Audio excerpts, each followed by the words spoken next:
Hello dear students, അപ്പൊ നമ്മള് ഈ ക്ലാസ് ഈ ചാപ്റ്ററിൽ നെക്സ്റ്റ് ആയിട്ട് ഡിസ്കസ് ചെയ്യാൻ പോകുന്ന ടോപ്പിക്കാണ് കെമിക്കൽ ഇക്വേഷൻ.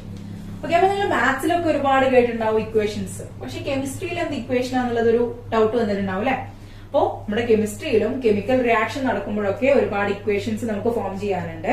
അത് എങ്ങനെയാ പഠിക്കുന്നത് നോക്കാം. അപ്പൊ നിങ്ങള് എലമെന്റ്സിനൊക്കെ പേര് കൊടുക്കാനൊക്കെ പഠിച്ചിട്ടുണ്ടായിരുന്നു. കാർബൺ സി ആണ്, പിന്നെ ഓക്സിജൻ ഒ ആണ്, ഹൈഡ്രജൻ എച്ച് ആണെന്നുള്ളതൊക്കെ കുറച്ച് ക്ലാസ്സുകളിലായിട്ട് നിങ്ങൾ പരിചയപ്പെട്ടിട്ടുണ്ടാവും അല്ലെ. ഇതുപോലെ സിങ്ക് എന്നുള്ള ഈ ഒരു എലമെന്റിന്റെ പേര് സിമ്പിൾ എങ്ങനെയാണെന്നുള്ളവരോട് ചോദിച്ചിട്ടുണ്ട്. അതിനെ നമുക്ക് Z എന്ന് വെച്ചിട്ടാണ് റെപ്രസെന്റ് ചെയ്യാറ്. ഓക്കെ, അതുപോലെ ഈ ക്ലാസ്സിന്റെ തൊട്ടു മുമ്പ് കെമിക്കൽ ഇക്വേഷൻ ഈ ഒരു ടോപ്പിക്കിന്റെ തൊട്ടു മുമ്പ് കുറച്ച് എലമെന്റ്സ് കൊടുത്തിട്ട് മോളിക്യൂൾസ് കൊടുത്തിട്ട് അതിൽ ടോട്ടൽ നമ്പർ ഓഫ് ആറ്റംസ് കണ്ടുപിടിക്കാൻ വേണ്ടിയുള്ള ഒരു വർക്ക് തന്നിട്ടുണ്ടായിരുന്നു. അതിൽ ലാസ്റ്റ് നോക്കിയാൽ കാണാം ZnCl3 കണ്ടോ നിങ്ങള് ശ്രദ്ധിച്ചോ? ZnCl3 അതായത് സിങ്ക് എന്നുള്ള ഈ ഒരു എലമെന്റ് ക്ലോറിനുമായിട്ട് പ്രവർത്തിച്ചിട്ടാണ് അവിടെ ഒരു കെമിക്കൽ റിയാക്ഷൻ നടന്നിട്ടാണ് എന്തുണ്ടായിട്ടുള്ളത്? സിങ്ക് ക്ലോറൈഡ് ഉണ്ടായിട്ടുള്ളത്. ഇനി ഇതുപോലെ ഹൈഡ്രോക്ലോറിക് ആസിഡ് എന്ന് പറയുന്നുണ്ട്. ഹൈഡ്രോക്ലോറിക് ആസിഡ്, അപ്പൊ ഹൈഡ്രോ എന്ന് പറയുമ്പോൾ അതിൽ എന്തുണ്ട്? ഹൈഡ്രജൻ. ക്ലോറിക് ആസിഡ് എന്ന് പറയുമ്പോൾ അവിടെ എന്തുണ്ട്? ക്ലോറിൻ. അല്ലെ, നമുക്ക് ഇങ്ങനെ എഴുതിക്കൂടെ അതിനെ? What is the chemical formula of hydrochloric acid എന്ന് പറഞ്ഞിട്ടുണ്ട്. അപ്പൊ എന്ത് എഴുതാം? ഇവിടെ സിങ്ക് ക്ലോറൈഡ് എന്ന് പറഞ്ഞിട്ടുണ്ടെങ്കിൽ നമുക്ക് ക്ലോറൈഡിന് എന്ത് പറയാം? HCl എന്ന് പറയാം അല്ലെ. അപ്പൊ നിങ്ങൾക്ക് ഒരു ഡൗട്ട് വന്നിട്ടുണ്ടാവും, ഇവിടെ ZnCl3 വന്നിട്ടുണ്ടല്ലോ, ഇവിടെ എന്തുകൊണ്ടാണ് 3 വരാത്തതെന്ന്. ഇത് തന്നെയാണ് നമ്മൾ ഈ ഒരു ഇക്വേഷനിൽ നോക്കാൻ പോകുന്നത്. ഓക്കെ, ഈ ഒരു ഡൗട്ടാണ് നമുക്ക് ഈ ഒരു ഇക്വേഷനിൽ നമ്മൾ ക്ലിയർ ചെയ്യാൻ പോകുന്നത്. അപ്പൊ ഈ ഹൈഡ്രോക്ലോറിക് ആസിഡ് എന്തൊക്കെ ചേർന്നുണ്ടായതാണ്? ഹൈഡ്രജൻ അല്ലെ. ഈ ഹൈഡ്രജനും അതിന്റെ കൂടെ ക്ലോറിനും കൂടെ ചേർന്നുണ്ടായതാണ് ഹൈഡ്രോക്ലോറിക് ആസിഡ് എന്നുള്ളത് കിട്ടിയത് അല്ലെ. അതായത് ഇതിനെ തിരിച്ചെഴുതിക്കൂടെ? ഹൈഡ്രജനും ക്ലോറിനും കൂടി ചേർന്നിട്ട് ഇവിടെ ഹൈഡ്രോക്ലോറിക് ആസിഡ് ഉണ്ടായി എന്ന് പറയാം. ഓക്കെ, അപ്പൊ ഇതിന് രണ്ട് സൈഡ് കണ്ടിട്ടുണ്ടാവും നിങ്ങൾക്ക്. ഒരു റൈറ്റ് സൈഡും ഒരു ലെഫ്റ്റ് സൈഡും അല്ലെ. ലെഫ്റ്റ് സൈഡും റൈറ്റ് സൈഡും ഉണ്ട്. ഇതിനെ the substances taking part in the chemical reaction are called reactance. Okay, ഈ ലെഫ്റ്റ് സൈഡിൽ ഇവിടെ ആയിട്ട് കാണുന്ന, അതായത് രാസപ്രവർത്തനം ഈ കെമിക്കൽ റിയാക്ഷനിൽ പങ്കെടുക്കുന്ന ആൾക്കാരുണ്ടല്ലോ, അവര് കൂടി ചേർന്നിട്ടല്ലേ ഇവിടെ പ്രോഡക്റ്റ് ഉണ്ടായത്. അതായത് ഇവിടെ കെമിക്കൽ റിയാക്ഷനിൽ പങ്കെടുക്കുന്ന ആൾക്കാരനെ നമ്മൾ പറയുന്ന പേരാണ് റിയാക്ടൻസ്. Okay, reactance. ഇനിയോ ഇവ നമ്മൾ കൂടി ചേർന്നിട്ട് കെമിക്കൽ റിയാക്ഷൻ കഴിഞ്ഞപ്പോ ഇവിടെ ഒരു സബ്സ്റ്റൻസ് ഫോം ചെയ്തു അല്ലെ. റൈറ്റ് സൈഡിലായിട്ട് ഒരു സബ്സ്റ്റൻസ് ഫോം ചെയ്തിരുന്നു. ഇവരെ നമ്മൾ പറയുന്ന പേരാണ് പ്രോഡക്ട്സ്. മനസ്സിലായല്ലോ? അപ്പൊ ഒരു കെമിക്കൽ റിയാക്ഷൻ നടക്കുകയാണ്. കെമിക്കൽ റിയാക്ഷൻ നടക്കുമ്പോ ഇതിന്റെ ഫസ്റ്റില് ഏതൊക്കെ സബ്സ്റ്റൻസ് തമ്മിലാണ് ചേർന്ന് ഉണ്ടാവാൻ പോകുന്നത്, അവയ്ക്ക് നമ്മൾ പറയുന്ന പേരാണ് റിയാക്ടൻസ്. ഓക്കെ, എന്നിട്ട് കെമിക്കൽ റിയാക്ഷൻ നടന്നിട്ട് നമുക്ക് കിട്ടുന്ന ഒരു സംഭവം ഉണ്ടാവില്ലേ, ഇവിടെ സബ്സ്റ്റൻസ് ഉണ്ടാവില്ലേ, ഈ സബ്സ്റ്റൻസിന് നമ്മൾ പറയുന്ന പേരാണ് പ്രോഡക്ട്സ്. അപ്പൊ റിയാക്ടൻസും പ്രോഡക്ട്സും എന്താണെന്നുള്ളത് നിങ്ങൾ പഠിച്ചു അല്ലെ. കെമിക്കൽ റിയാക്ഷനിൽ പങ്കെടുക്കുന്ന സബ്സ്റ്റൻസിനെ പറയുന്ന പേരാണ് റിയാക്ടൻസ്. പിന്നെ കെമിക്കൽ റിയാക്ഷൻ നടന്നിട്ട് നമുക്ക് കിട്ടുന്ന സബ്സ്റ്റൻസ് ആണ് എന്ത്? പ്രോഡക്ട്സ്. ഓക്കെ ആണല്ലോ. അങ്ങനെയാണെങ്കിൽ note out the reactants and the products in the reaction given above. നമുക്ക് തന്നിട്ടുള്ളതാ ഇവിടെ ആരൊക്കെയാണ് റിയാക്ടൻസ്, ആരൊക്കെയാണ് പ്രോഡക്ട്സ് എന്ന് പറഞ്ഞേ. ഇവിടെ ആരൊക്കെയാണ്? ഹൈഡ്രജനും ക്ലോറിനും ആണ് ഇവിടുത്തെ റിയാക്ടൻസ്. പ്രോഡക്റ്റ് ആയിട്ട് കിട്ടിക്കുന്ന ഒരാളാണ് അല്ലെ. ഇവിടെ 1, 2 രണ്ടാള് കൂടി ചേർന്നിട്ട് അത് ഒന്നായിട്ട് മാറി അല്ലെ.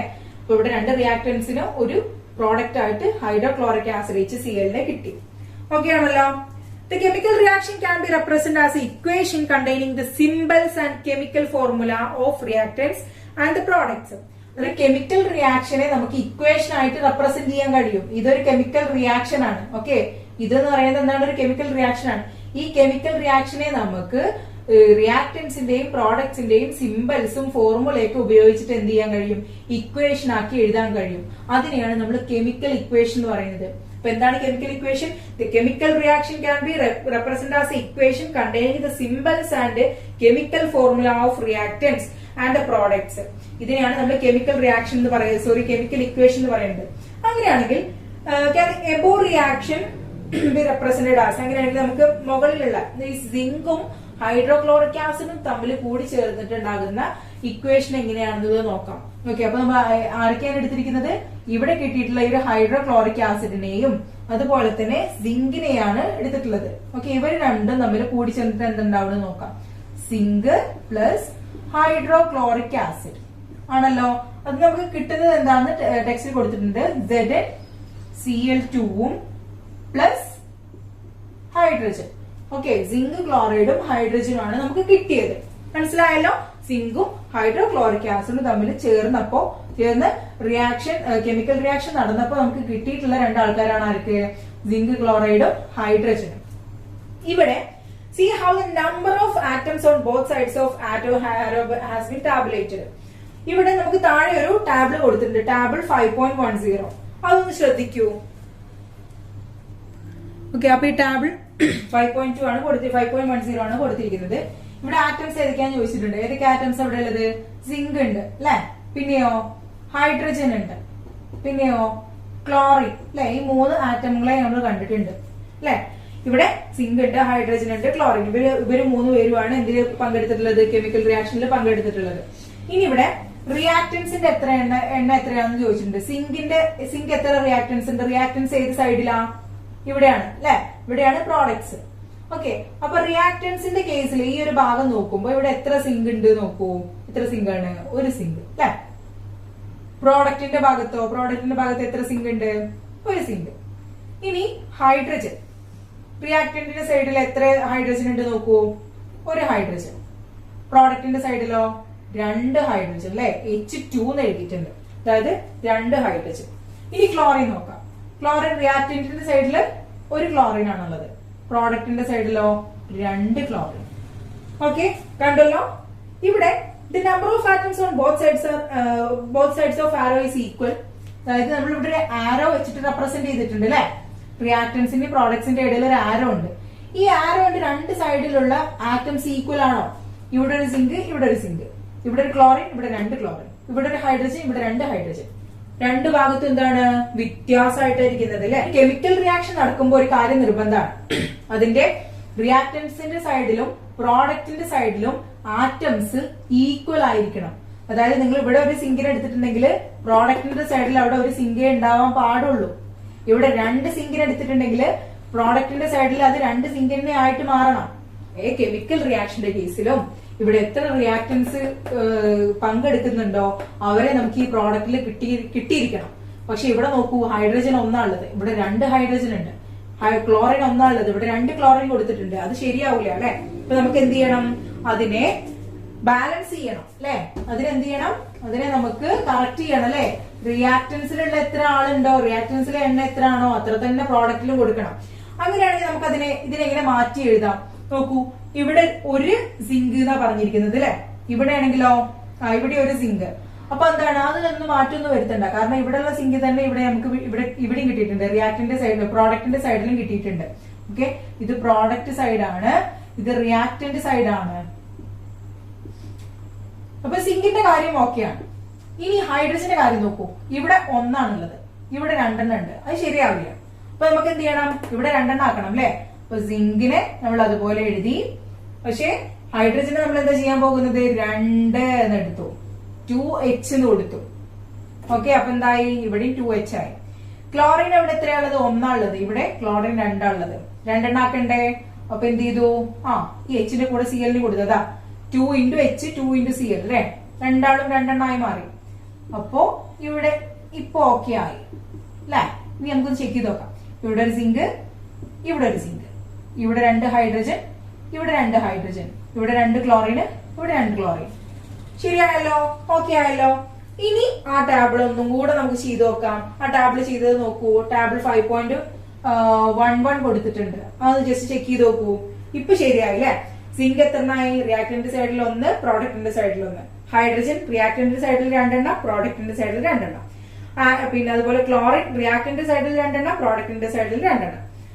അതായത് ഇപ്പൊ എന്തായി? ഈ ആരോന്റെ 2 സൈഡിലും ആറ്റംസ് എന്തായി? ഈക്വൽ ആയി അല്ലെ. നമ്മൾ എടുത്തിരിക്കുന്ന ആൾക്കാർ ഈക്വൽ ആയി. അതായത് when a chemical equation is written, the number of atoms of the same kind on the side of reactants and that of products should be equal.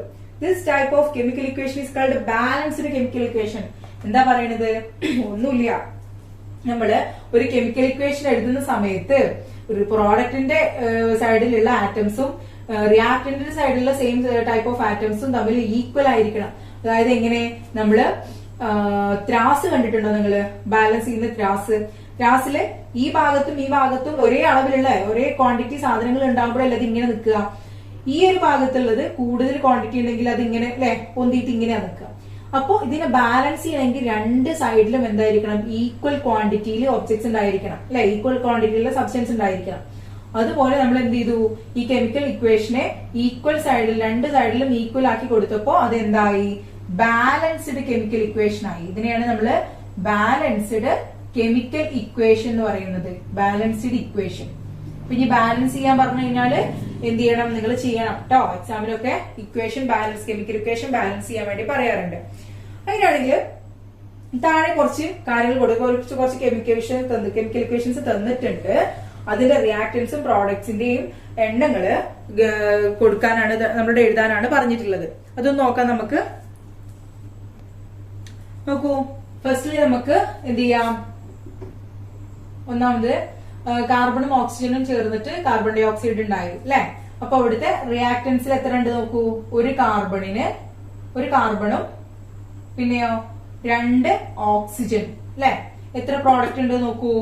ഒരു കാർബണും 2 ഓക്സിജനും. ശരിയല്ലേ? ഓക്കെ. നെക്സ്റ്റ് ഇങ്ങനെയുണ്ട് കേട്ടോ. നെക്സ്റ്റ് രണ്ടാമതിൽ എന്താ കൊടുത്തിരിക്കുന്നത്? ഹൈഡ്രജനും ക്ലോറിനും ചേർന്നിട്ട് ഹൈഡ്രോക്ലോറിക് ആസിഡ് ഉണ്ടാവുകയാണ്. പ്രോഡക്റ്റ് റിയാക്ടന്റിന്റെ സൈഡില് 2 ഹൈഡ്രജന് അതുപോലെ 2 ക്ലോറിന്. പ്രോഡക്റ്റ് കിട്ടിയപ്പോഴോ അവിടെ 2HCl എന്ന് പറയുന്നത് 2 ഹൈഡ്രജനും 2 ക്ലോറിനും അല്ലെ. 2 ഹൈഡ്രജൻ 2 ക്ലോറിൻ.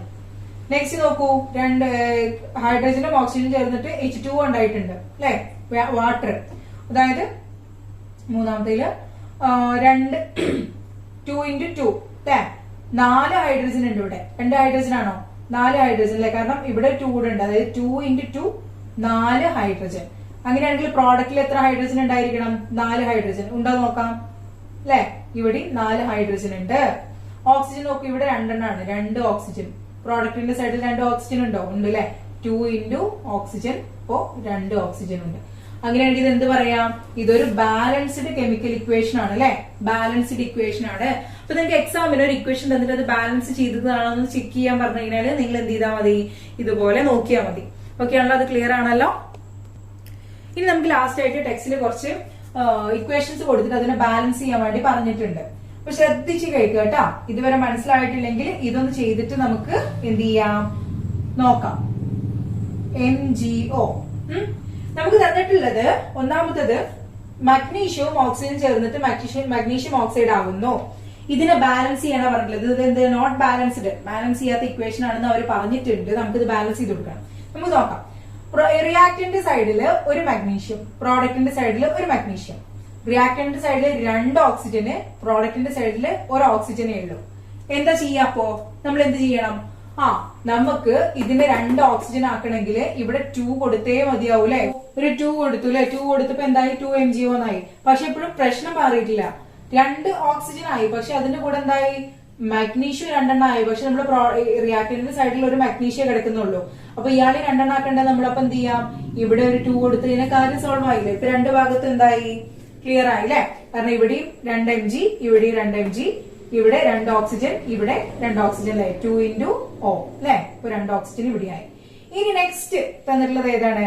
രണ്ടാമത് തന്നിട്ടുള്ളത് sodium hydroxide NaOH plus H2SO4 gives എന്താ തന്നിട്ടുള്ളത്?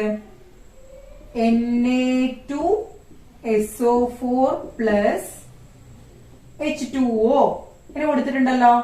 H2O എന്ന് കൊടുത്തിട്ടുണ്ട്. ഇതിനെങ്ങനെ ബാലൻസ് ചെയ്യാം നമുക്ക് നോക്കാം.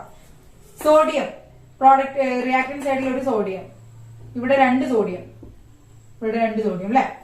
ഇവിടെ ഒരു ഓക്സിജൻ, ഇവിടെയോ ഒരു ഓക്സിജൻ. ഇത് കറക്റ്റ് ആണ് അല്ലെ, ഒരു ഓക്സിജൻ. ഹൈഡ്രജൻ നോക്കാം. ഹൈഡ്രജൻ ഈ ഭാഗത്ത് ഒരെണ്ണം ഉണ്ട്, 2 എണ്ണം, 3 എണ്ണം അല്ലെ. 3 ഓക്സിജൻ ഉണ്ട് കണ്ടോ. ഇവിടുത്തെ ഒരെണ്ണം, ഇവിടുത്തെ 2 എണ്ണം. പിന്നെ 3 ഹൈഡ്രജൻ ഉണ്ട്. അങ്ങനെയാണെങ്കിൽ ഇവിടെ എത്ര വേണം? 3 ഹൈഡ്രജൻ വേണം. പക്ഷെ ഇവിടെ എന്തേ ഉള്ളൂ? 2 ഹൈഡ്രജനേ ഉള്ളൂ. നമുക്കിതിനെ ഇങ്ങനെ ഇടാം. ഇവിടെ 3 ഹൈഡ്രജൻ ആണ്, ഇവിടെ 2 ഹൈഡ്രജൻ ആണ്. ഇനി സൾഫർ നോക്കൂ. സൾഫർ ഇവിടെ ഒരെണ്ണം, ഇവിടെ ഒരെണ്ണം. റെഡിയാണ് അല്ലെ? ഇവിടെ ഓക്സിജൻ 4 എണ്ണം, ഇവിടെ ഓക്സിജൻ 4 എണ്ണം. റെഡിയാണല്ലോ? റെഡിയാണ്. മൊത്തത്തിൽ 5 ഓക്സിജൻ, ഇവിടെ 5 ഓക്സിജൻ. ഇവിടെ പ്രശ്നം വരുന്നത് സോഡിയത്തിനാണ് അല്ലെ? ഇവിടെ ഒരു സോഡിയം ആണുള്ളത്, അവിടെ എന്തുണ്ട്? 2 സോഡിയം ഉണ്ട്. അതുപോലെ ഹൈഡ്രജനും ഇവിടെ എന്തുണ്ട്? 3 ഹൈഡ്രജൻ ഉണ്ട്, ഇവിടെ 2 ഹൈഡ്രജൻ ആണ്. ഇതെങ്ങനെയാണ് നമ്മള് ഇവിടെ ബാലൻസ് ചെയ്യാൻ പോകുന്നത് നോക്കാം. ഓക്കെ, അപ്പൊ പ്രശ്നം എന്താണ്? ഇവിടെ ഒരു സോഡിയം ഉള്ളൂ അല്ലെ? അതിന് 2 ആക്കണം എന്നുണ്ടെങ്കിൽ എന്ത് ചെയ്താൽ മതി? അതിന് തൊട്ടുപത്ത് 2 ആഡ് ചെയ്ത് കൊടുത്തു അല്ലെ?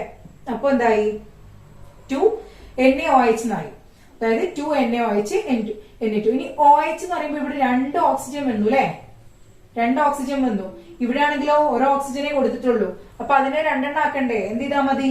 ഇവിടെ 2 കൊടുത്താൽ മതി അല്ലെ? അപ്പൊ എന്തായി? അവിടെ 2 ഓക്സിജൻ ആയി. ഇനി നെക്സ്റ്റ് ഹൈഡ്രജൻ. ഇവിടെ 2 ഹൈഡ്രജൻ ഉണ്ട്, അതുപോലെ ഇവിടെയും 2 ഹൈഡ്രജൻ, 4 ഹൈഡ്രജൻ ആയി. ഇവിടെ എത്ര ആയോ നോക്കാം അല്ലെ? 2 + 2 4 ഹൈഡ്രജൻ അവിടെ ആയി. അപ്പൊ ഓക്കെ, ആ ഒരു പ്രശ്നം സോൾവ് ആയി. നമ്മൾ പറഞ്ഞിട്ടുണ്ടായിരുന്നു ഇവിടെ 3 ഹൈഡ്രജനേ ഉള്ളൂ, ഇവിടെ 3 ഹൈഡ്രജൻ ഉണ്ട്, ഇവിടെ 2 ഹൈഡ്രജനേ ഉള്ളൂ എന്ന് പറഞ്ഞിട്ടുണ്ടായിരുന്നു. പക്ഷെ ഇപ്പൊ ആ പ്രശ്നം സോൾവ് ആയി. കാരണം എന്താണ്? ഇവിടെ 2 കൊടുത്തപ്പോ 2 ഹൈഡ്രജൻ, പിന്നെ ഇവിടുത്തെ ഹൈഡ്രജനും കൂടിയിട്ട് 4 ഹൈഡ്രജൻ ആയി. അതുപോലെ ഇവിടെ 2 കൊടുത്തപ്പോ ഇവിടുത്തെ ഈ 2ഉം ഈ 2 ഹൈഡ്രജനും കൂടെ അവിടെയും 4 ഹൈഡ്രജൻ ആയി. അതുകൊണ്ട് എന്തായി? ആ പ്രശ്നം സോൾവ് ആയി. ഇനി നെക്സ്റ്റ് എന്താണ്? ഇയാളൊക്കെ എന്താണ്? സെയിം ആണ് അല്ലെ? അവിടെ ഒന്നും മാറ്റങ്ങളില്ല, അതിലൊന്നും മാറ്റം വരുത്തേണ്ട ആവശ്യമില്ല. അപ്പൊ എന്ത് നമുക്ക് കിട്ടി? ഇവിടെ Na2SO4 2H2O 2NaOH H2SO4 എന്നുള്ളത് കിട്ടും. ഓക്കെ ആണല്ലോ? ഇനി നെക്സ്റ്റ് പറഞ്ഞിരിക്കുന്നത് മൂന്നാമത്തെ ക്വസ്റ്റ്യൻ എന്താ തന്നിരിക്കുന്നത്? N2ഉം H2ഉം ചേർന്നിട്ട്, നൈട്രജനും ഹൈഡ്രജനും ചേർന്നിട്ട് NH3 അമോണിയ എന്നാണ് പറയാ. അമോണിയ ഉണ്ടാകുന്നു. ഇത് ബാലൻസ്ഡ് ആണോ നോക്കാം. നോക്കുമ്പോ തന്നെ നമുക്കറിയാം എന്തല്ല? ബാലൻസ്ഡ് അല്ല അല്ലെ? ഇവിടെ 2 ഹൈഡ്രജൻ, ഇവിടെ 1 ഹൈഡ്രജൻ, സോറി ഇവിടെ 2 നൈട്രജൻ, ഇവിടെ 1 നൈട്രജൻ, ഇവിടെ 2 ഹൈഡ്രജൻ, ഇവിടെ 3 ഹൈഡ്രജൻ. ശരിയാണോ? ഇല്ല. അപ്പൊ നമുക്ക് എന്ത് ചെയ്യണം? ഇവിടെയാണല്ലോ കൊടുക്കേണ്ടത്. ഇവിടെ 2 നൈട്രജൻ ഉണ്ട്, അപ്പൊ ഇവിടെ 2 നൈട്രജൻ ആക്കണമെങ്കിൽ 2 കൊടുത്തു. ഓക്കെ, ഇപ്പൊ ശരിയായോ? ഇല്ല. കാരണം എന്താണ്? ഹൈഡ്രജൻ ഇവിടെ 6 എണ്ണായി. 23 2 × 3 6 എണ്ണായി. ഇവിടെ 2 എണ്ണേ ഉള്ളൂ. അപ്പൊ നമുക്ക് എന്താ ചെയ്യാ? ഇതിന് 6 എണ്ണാക്കാൻ എന്താ ചെയ്യാ? ഇവിടെ 2 എണ്ണം ഓൾറെഡി ഉണ്ട്. അപ്പൊ നമ്മൾ എന്ത് ചെയ്താൽ മതി? ഇവിടെ ഒരു 3 ആഡ് ചെയ്ത് കൊടുത്തു കഴിഞ്ഞാല് 3 × 2 6 ഹൈഡ്രജൻ. ഇനി ഒന്ന് എഴുതി നോക്കൂ. ഇവിടെ 2 നൈട്രജൻ, ഇവിടെ 2 നൈട്രജൻ, ഇവിടെ 6 ഹൈഡ്രജൻ, ഇവിടെയും 6 ഹൈഡ്രജൻ. ശരിയായല്ലോ? ബാലൻസ്ഡ് ആയല്ലോ? ഓക്കെ, അങ്ങനെയാണെങ്കിൽ നെക്സ്റ്റ് ക്വസ്റ്റ്യൻ നോക്കാം. 4ാമത്തെ ക്വസ്റ്റ്യൻ. ഇത് എഴുതിയിരിക്കുക കേട്ടോ.